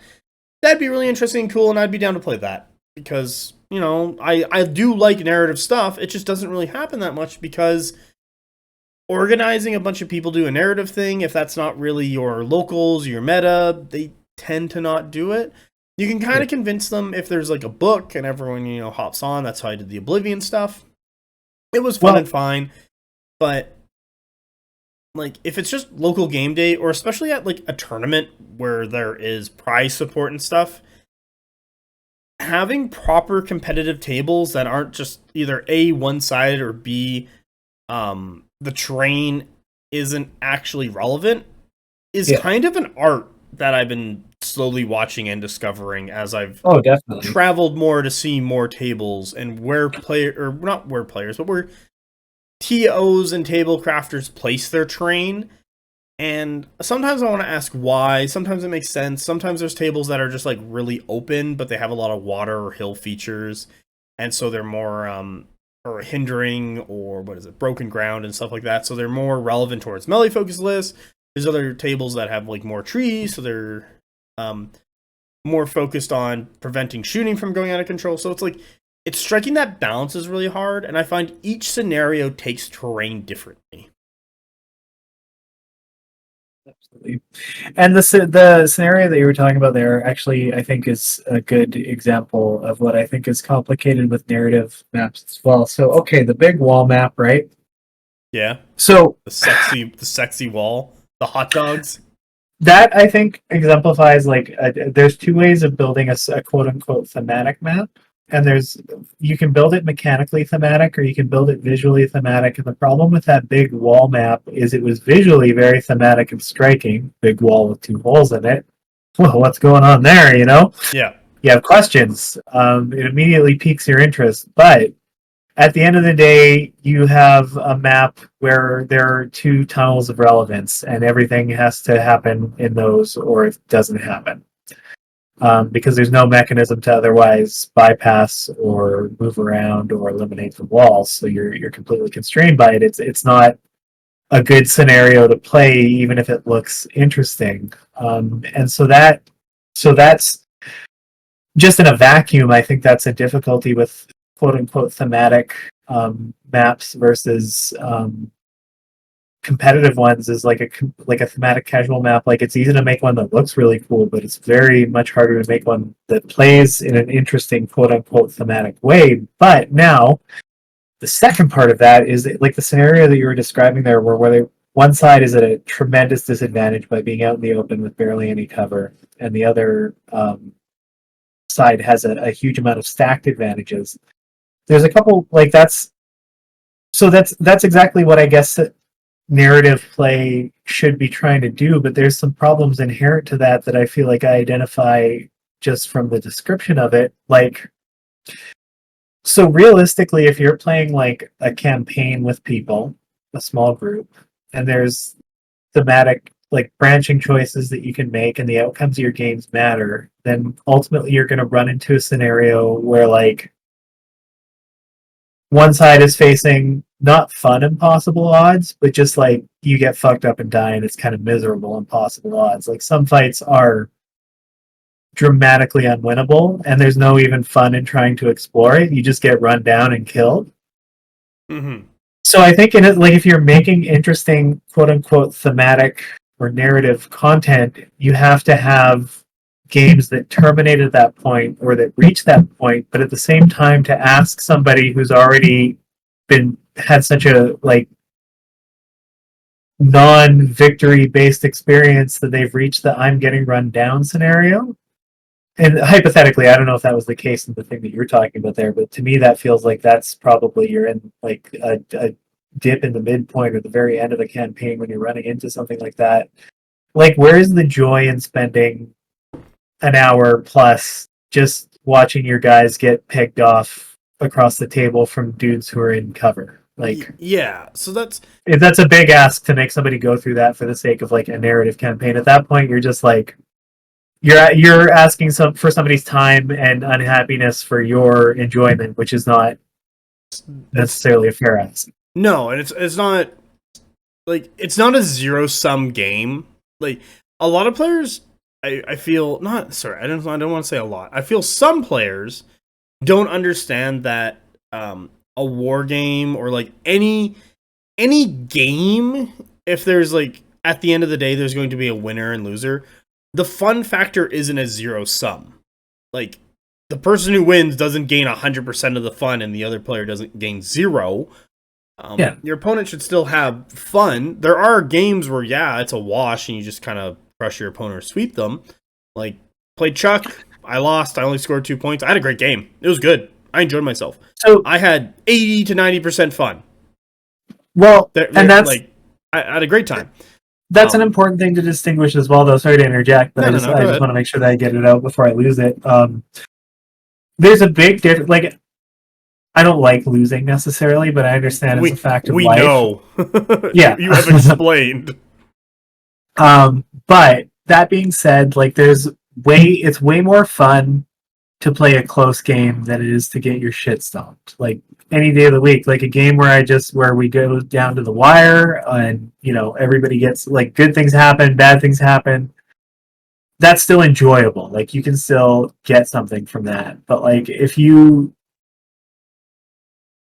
have a game where you just like get run through for whatever reason, that feels terrible. That feels like a huge waste of time. It makes you mad. So like I feel like a narrative campaign by its very nature, you're going to run into those situations. Like it seems like it has to be baked into it or else the stakes are not really there. So there's like designing a last stand game that's satisfying for the person making the last stand. I feel like is probably requires a very high level of like scenario design savvy to even do. So I find a lot of people. So scenario design is actually a really tough thing. There have been times in various war games like 40K, Conquest, War Machine, all that, all the other ones, where the state of the game, what the current power level of the game is, how it's being played, what tools various factions have access to, and how players use them, kind of matches the scenarios. Like I've kind of talked about some scenarios where they're like alive or dead or like active or static. It's the same thing. A more alive scenario, there's usually a lot more points being scored on it back and forth between you and your opponent, while dead scenarios, you either you're either contested with your opponent, or there's like barely any points being scored.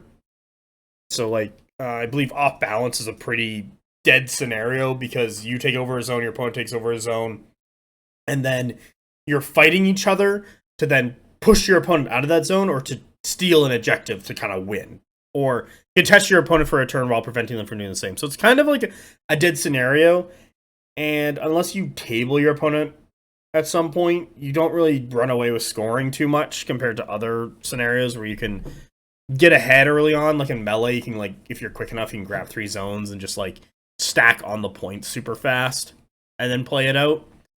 So that, while Melee I consider a more live scenario because of that. And so that kind of scenario design, players prefer more live scenarios just because their movement matters and it's less static and stagnated of how the matchup goes. So some factions prefer dead scenarios, like Dweg is one of them, because then they can stay on pace with their opponent, table them, and then score to win. While other factions, I don't know, let's say Spires of June, some various builds of 100k prefer alive scenarios because they can quickly get on zones, score a bunch of points, keep their opponent out, and then kind of go from there. So, how you view the scenario packet is going to be determined by the faction you play and the tools you use, and also as a developer, how you're going to design that scenario packet to be relevant to the players. Like I know from the additional scenario packet to the tournament scenario packet, when we did that, all the scenario elements moved up like 6 inches. So it made them more relevant, what was really good, and made a bunch of dead scenarios actually alive, just because of simply bringing stuff closer, so there was less distance to travel after all the fighting was done to start getting on zones and scoring them. That makes sense. Yeah. That's kind of like the thing going on there. But scenario design is actually really hard.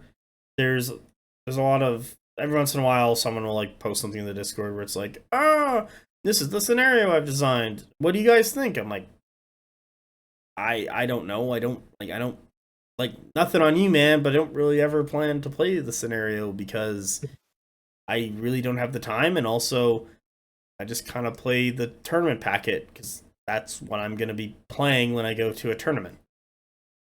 Yeah. Like, it's all practice and prep for that. And then that gets onto the train of making actual proper competitive tables that aren't one-sided is an art and tough to do. Yeah. Shrugging my shoulders. I'm sorry that you can't see that.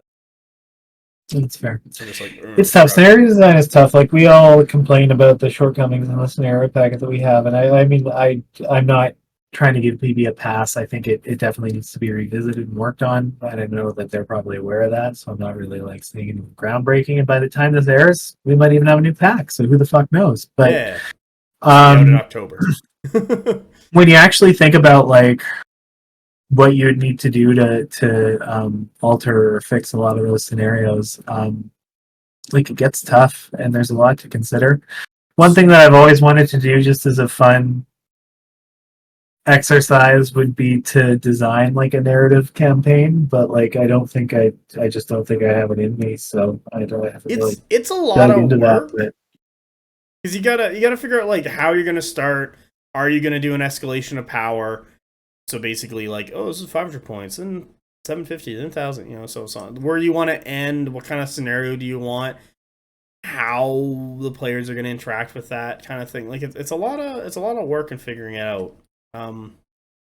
Like, scenario design is tough, and I would really one of the things that I would take from like War Machine is that their scenario packet for a while usually got changed once a year, so it'd like revigorate everyone for playing the game, because how you interact with the scenario really decides what you're bringing, what tools you have, like tools you are bringing to play the game. Yeah. And changing it up revigorates it. As they kept doing that, they figured out that there was just some scenarios that were kind of like quotes good, and they stopped rotating those ones out, but then would go in and swap out other ones. Sometimes they would make small adjustments to ones, and then in the past little bit, it seemed like they just weren't doing it anymore, and that was kind of sad because that was kind of a fun part of the year is when the new scenario packet came out. Because then people were like, oh, am I going to bring tools and regiments or models that I haven't played in a while back into the game because the things they do are relevant now. You know, it was that kind of exciting. Yeah. So it's a lot of work, and I'm not like, yeah, I'm also not like, oh, PB, bad scenario design, or shape. No, none of that crap. It's more like, hey, we've played this kind of for like 2 years, almost, for sure 2 years. You might, there's some obvious ones that need to be fixed, foresight, cough, cough. But some of them are actually good. Like, I like melee. I do think that they should make... Maelstrom has kind of grown on me to the point where I'm like, yeah, okay, I get why it's good, but there's a couple of them that just need some fixes and changes, or just need new scenarios in general. Simple as that. I'm not like, oh, do better. Like, it's always like, hey, you can always do better, but like, I'm not grumbling or anything about it. Yeah, I mean, at the end of the day, like, with Conquest comparing like 1.0, 1.5 Conquest to 2.0 Conquest, you can see how the game has moved from like what the designers originally intended to what is reflective of the way people are playing the game. Does that make sense? Yeah. By the same token, like, I think the scenario pack, like, you can see the intent of the designers in a lot of the scenarios, but I think the way that the game has changed since that pack came out, or since the supplementary changes to that pack have been added, there's a mismatch in sort of design spirit between those two things that is tangible now. So I do think that it's time to update. But I mean, it's all gonna, with the post Kios update, we're gonna see. So I think there's gonna be hopefully a lot of changes. I know Wadrun and Nords are the big ones who are gonna get the update and change a lot. There's been some spoilers for some like other factions. Those two are gonna get the big ones. So I'm excited to see what happens. They've also talked about like keywords on regiments so that they can kind of focus power. So like let's say, like, I don't know, Famine's OP on Thunder Riders, but you need to take a bunch of Famine crap now and get those keywords on the Thunder Riders, what locks you out of like putting war on stuff. So like you could do that, and then doing that across factions. So I'm excited to see what that is, because like one of my issues with the game is that it's kind of twofold. One of them is that the earlier factions are getting stagnated. Like, I find Dwag and 100k is currently pretty stagnated. Spires, I'm giving a pass to because they have the bio and Ferromancies, can basically just do whatever they want. Nords are just the Spires buffs on stats instead of Biomancies and things. Like, you can kind of see like the change in the game at Wadrun, to be honest, with the chanting system, where they kind of wanted the game to go. And I'm feeling currently like 100k Dwag Nords are falling behind the factions that are Wadrun and past Wadrun, because like Wadrun has a gimmick, Old Dominion has a gimmick. I don't really want to say City States has a gimmick because I don't really think the strategic stack is much of a gimmick. Well, no, their gimmick is they're kind of... They're there. But hey, City States won Worlds. Good on you. Good job, dude. Yeah, that's true. Yeah. That's very true. How do you say it? I'm going to fuck this up. I'm very sorry, sir. But Matuus. So, congratulations to you for winning Worlds as City States. Double Talos was his list. It's probably Mateus, but I'm sorry if we got that person's name wrong. Thank you for covering me. Twice. So... I might not have. We're going to see how mad people get. I don't know. They'll tell us. I get the feeling if we get a Polish person's name wrong, we're going to hear about it. Whatever. It's fine. And I learned something. But with that, like, I was getting out somewhere. Yeah, so like that's kind of my issue with the game is that it's one of my issues is that the earlier factions are starting to stagnate and they're showing their age because factions that are withdrawn in past, they're starting to get like a special rules creep. If you ignore like I was talking to Apex about this while in our drive back from Michigan, is that if you look at them, Dwagom has basically 2 special rules per faction that excludes like cleave, AP, brutal, and I think maybe like shields, stuff like that, like baseline things. While Sorcerer Kings has like 4.5 special rules per regiment. So Sorcerer Kings are going to have more tools with in their regiments innately than other factions are going to have, and so the other factions will have to take more things, but they don't have points for more things. So they're kind of falling behind, and that I would guess get into my third like bugbear of Conquest. That what was going to be our main topic was like flank and reinforcement rolls. Which I think we should still talk about. But, oh yeah, I guess we're just going. I mean, not we're tonight, but not tonight, but just at another point in time. I mean, probably after. Okay, but look at winding this down, but yeah, those are like my kind of 3 bugbears. And it's like, yeah, I'm focusing on 100k and Dways because those are the factions I play and like I understand and have delved deep into and have a better understanding of, and like and I see it as I play games, and where it affects them. Because like I think 100k has flank on just the Imperial Officer, and Dwag has flank specifically with the Hold Ray and Thanes, while other factions can get flank on more things. Other factions have a better, can get more reinforcements on more consistently, and that removing randomness from your wargame through the player allows you to have more control over what you're doing. So, and currently there's been a lot of flank put into the game, and it's starting to show with certain factions. Yeah, it's so reinforcements. It's a weird one. This is just a really quick overview of what my opinion of things are. So, it's an interesting mechanic for the game to work on, but at the end of the day, it is just when you're straight playing by the dice, it gets a little too swingy for comfort. Well, especially, but it's hard to balance that without just making it like all your guys come on the turn that you want them to. Yeah, like all lights on 1, all mediums on 2, all heavies on 3. Like then everyone's just going to play heavy focus list because they know they have guaranteed heavies on. That's the thing. Like you're going to run, and maybe you're only going to run the good lights, so slingers.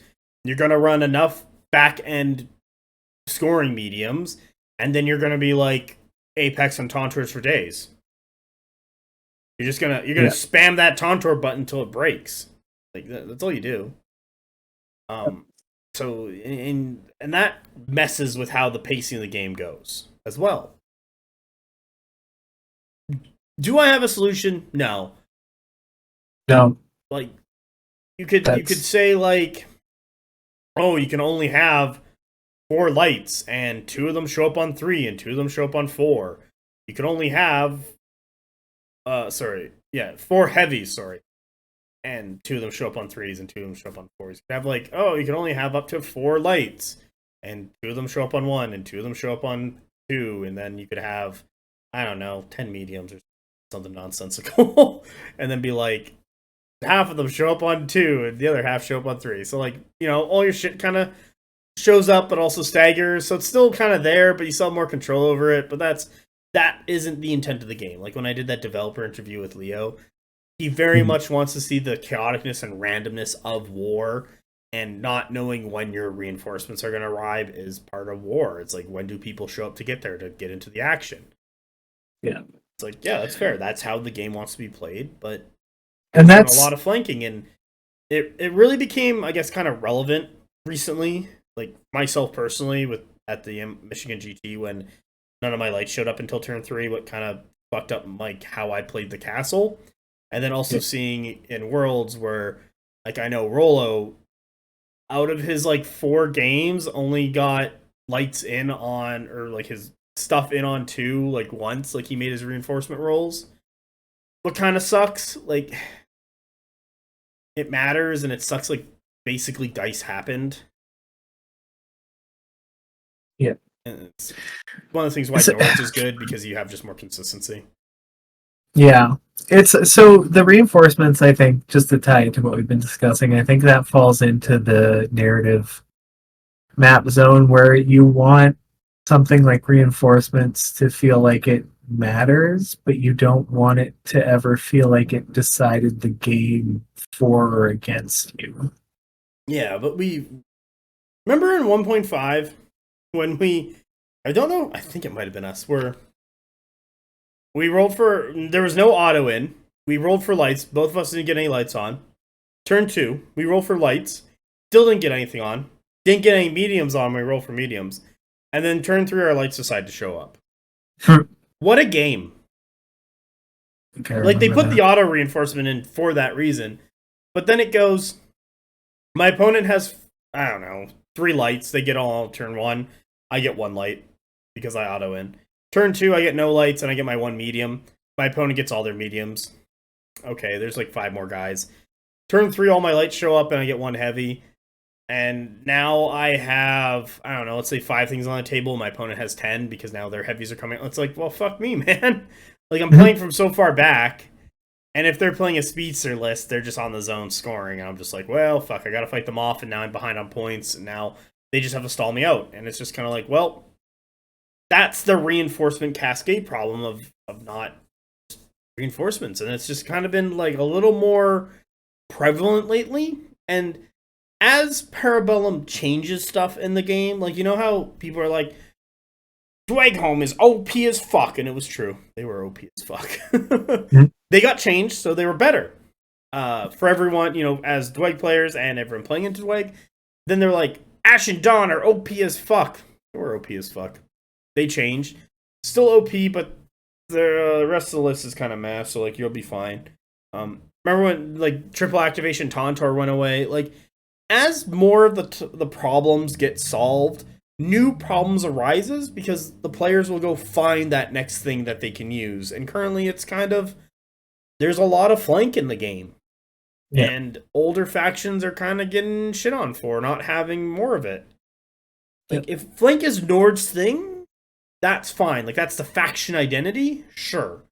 But if it's just like, use City States as an example here because it's pretty easy.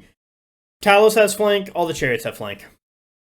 So turn 2, you have 3 chariots showing up, and then, like, let's say your hoplite block. So that's 4 things showing up guaranteed, on top of any other medium rolls. So you could potentially get a bunch of shit on turn 2 of City States to get a lot of pressure. It's like, holy fuck. Same thing with Old Dominion, that +1 to reinforcement roll. Going from a 2 to a 3, or a 4 to a 5, huge. Huge. Brutal. It's like, Jesus.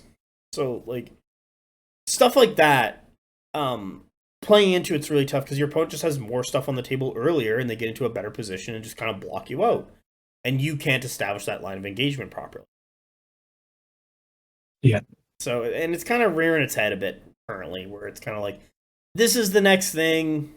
Parabellum, here's me talking directly to, fuck it.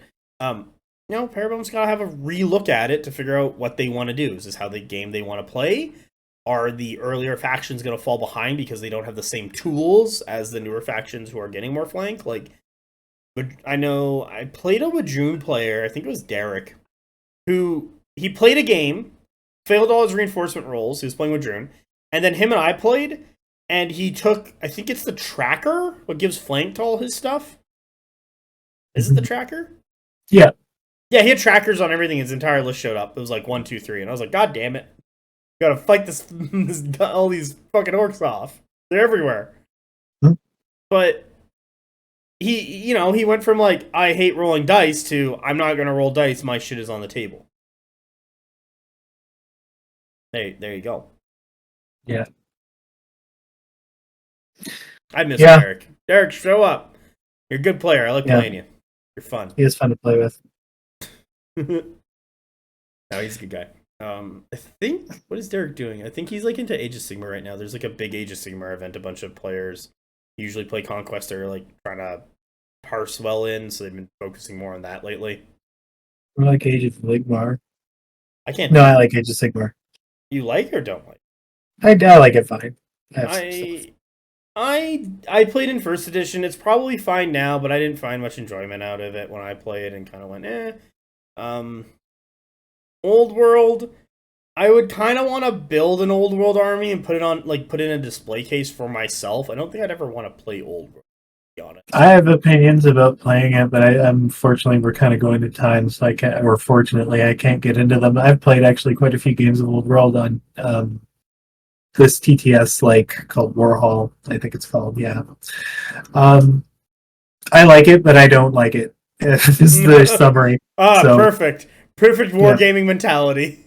I love Conquest, but but we wouldn't complain about these things if we didn't like it, to be honest. Oh yeah, if I didn't like Conquest, I would just sell my stuff and find a new hobby. Oh yeah, when people ask me, would you do content for other things? And I'm like, yeah. If for some reason I end up not liking Conquest, and this, that can happen. Additions happen. I was a huge War Machine player. Mark IV happened. I didn't like how Mark IV played. I moved to other things. It's fine. I'd probably go to Kill Team, to be honest. Kill Team or Root. So that'd be my shtick. Yeah, I'll do anything if the money's there. But the hobby unlikely. Money. Yeah, exactly. So, like I said, because that's unlikely, I don't know. If I was to pivot from doing Conquest content, I would probably discover other niche war games people don't really play, because that's what I find interesting. I think, with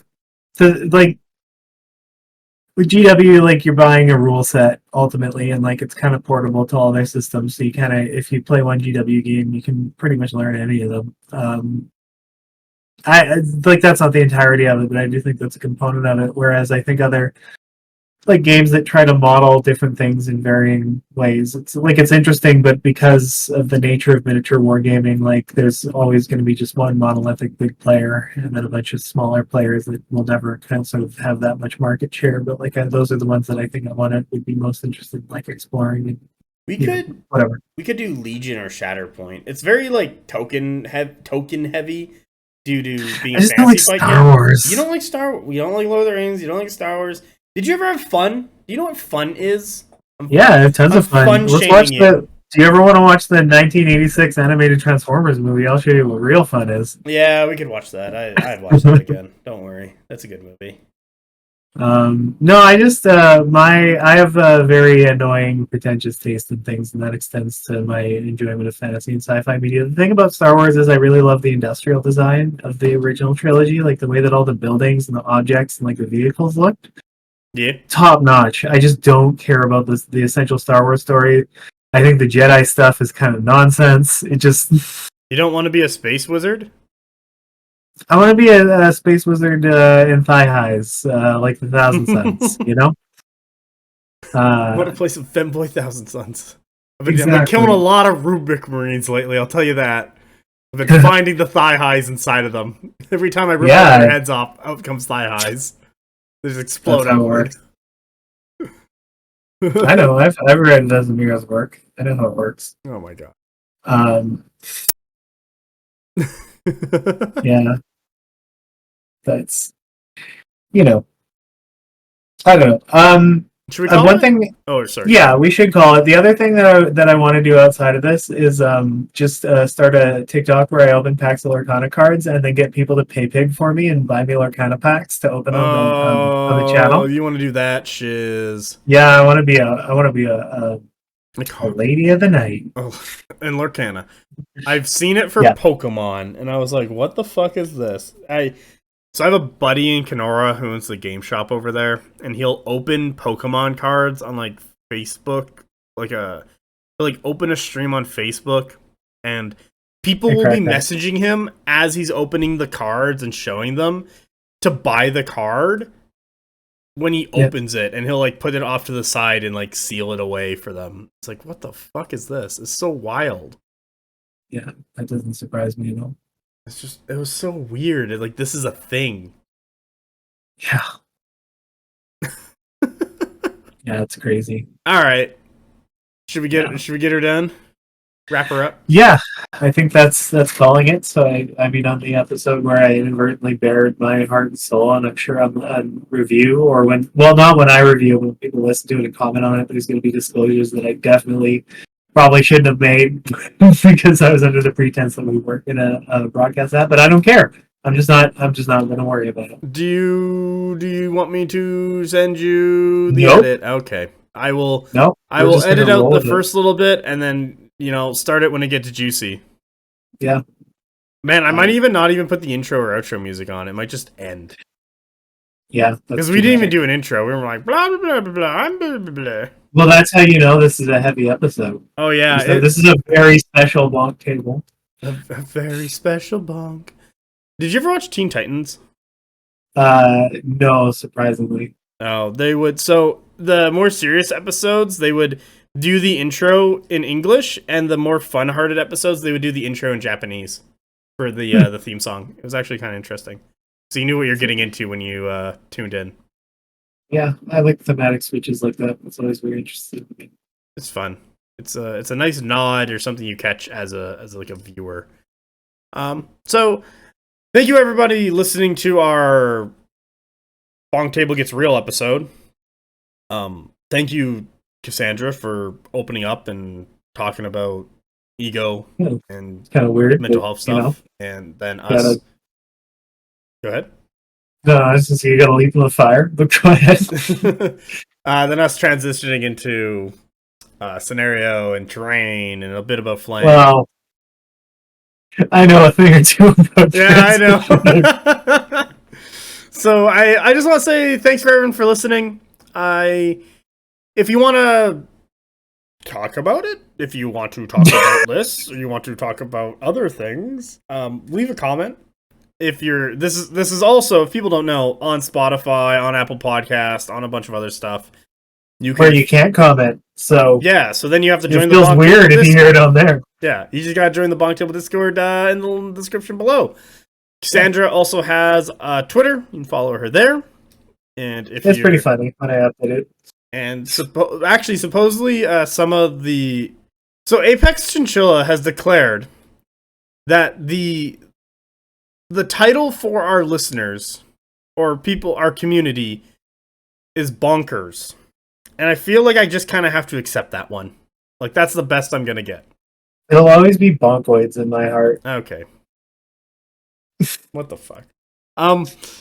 So if you want to be a bonker, there is Or a bonkoid. There's no special Patreon tier. We don't even have a Patreon.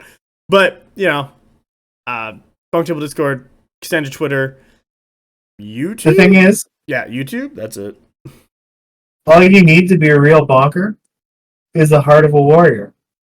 So come to Warrior Valhalla, the BonkTable Discord. My head is hitting all the desks on the way down. Why? I even did an old school hit the desk. It was Okay, it was pretty it good. was a classic BonkTable moment. But It really was. whatever. I'm not going to cheat the moment by explaining it. Let's end it here. All right, everyone. I hope you have a great day.